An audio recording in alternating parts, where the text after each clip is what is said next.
Oi, gente. Cá estou eu no banheiro do hospital, no banheiro do meu quarto onde eu estou internada. E vim aqui falar pra vocês o porquê que eu tô gravando o vídeo, que eu já postei um vídeo falando como que eu tenho. Como que eu tô, né, gente? Ontem eu postei uma foto postei um vídeo, né? Acho que foi um vídeo. Eu gravei pra vocês, falei que eu tô com dengue. Gente, não tô, sinceramente, com dengue. Eu tô, dengue me picou. Tô com dengue, tô com falta de ar e minha dengue tá, tipo assim, muito florida.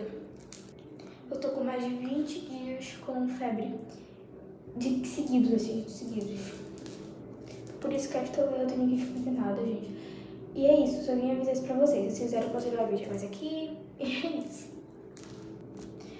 E, por favor, não fiquem preocupados comigo. Eu realmente preciso de 8 inscritos, então quem vai ficar preocupado comigo, né? Mas, assim, eu tô avisando isso. Tchau!